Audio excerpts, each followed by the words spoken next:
Hello, and welcome to Will and Levi's reading channel for kids.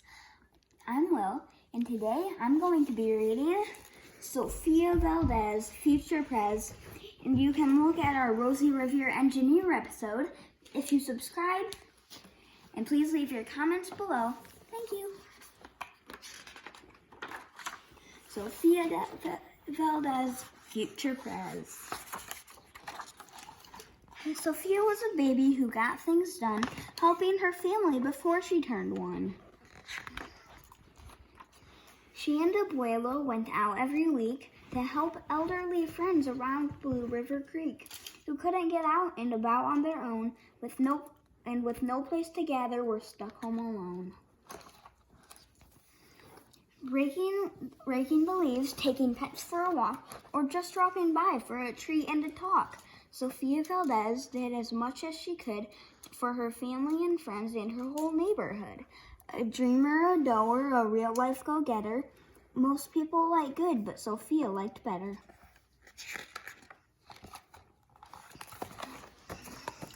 Each morning, Abuelo walked Sophie to class. They walked home again, the Blue River Pass, making plans, munching cookies. Abuelo and girl, except for that Tuesday when Pup saw the squirrel. With a howl, Pup took off, racing and all through the town, over, under, beneath, and around.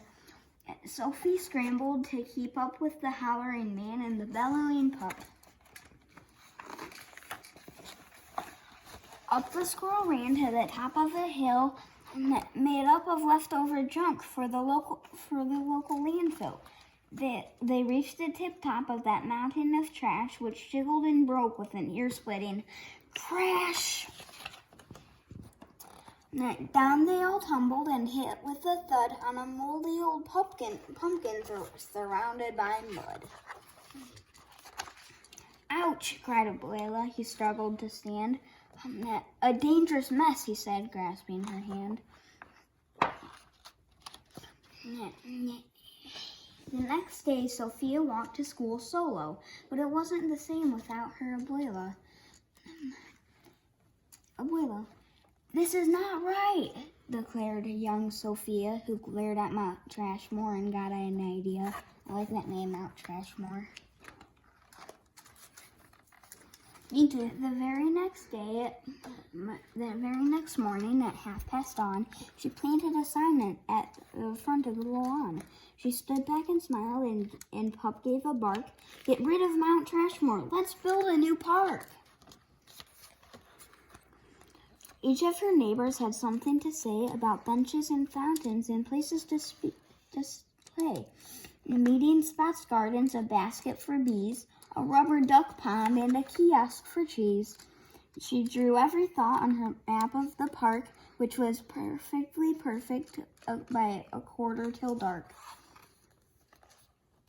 She drifted to sleep in her soft, cozy bed, and then bam, she woke up when a thought smacked her head. Her heart skipped a beat as she realized each one of her neighbors had said, "Let me know when it's done." They all thought Sophia could build it alone, but how could one girl do so much on her own? The weight of that thought made her tender heart ache as night thunder growled and she lay wide awake. Then dawn brought a storm and the gloomy sky wept, and the heartsick Sophia finally slept. Abuelo baked cookies when Sophie got up. He gave her a bag full and sneaked one to Pup. He's like, yay! He blinked back a tear as he hugged his Sophia. For courage, he whispered, "Ti amo, mi vida." Sophia's knees wobbled. She felt weak inside. She looked at his ankle and quite nearly cried. Sophia Valdez went to face city. Though she didn't feel brave or courageous at all, Sophia Valdez went to face City Hall.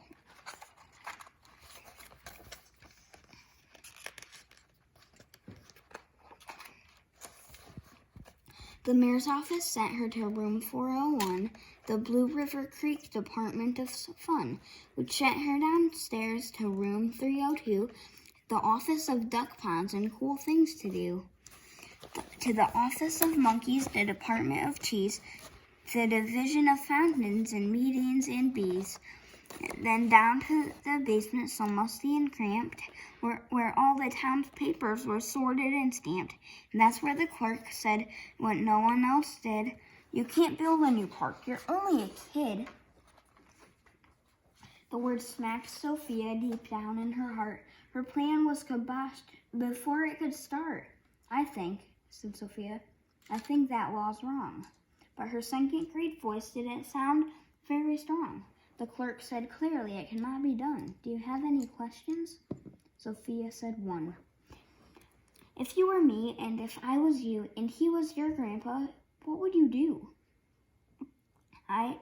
Well, said the clerk. Then she said nothing at all. She thought, and she sent out a call to every employee throughout City Hall. The entire government of Blue River Creek crammed into the office to hear Sophie speak, but her words jumbled up and her cheeks turned bright red as dozens of emotions rushed into her head. Her heart beat so loudly she thought it would crack. The crowd leaned in closer. Sophia leaned back.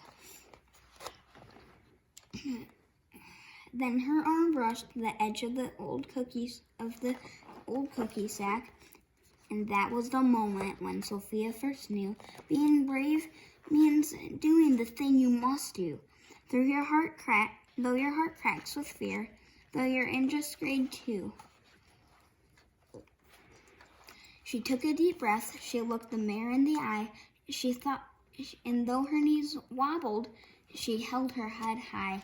Sophia started talking. She spelled out her plan, and why it all mattered and how it began. And once she got rolling, she had lots to say about meeting spots, monkeys, and places to play, and other ideas for things they could do to help the town elders and other folks too. She had thoughts on the library, thoughts on the zoo, and perhaps a way to combine the two. And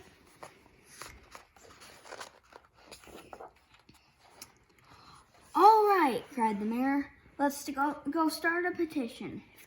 If the town wants a new park, we'll form a commission."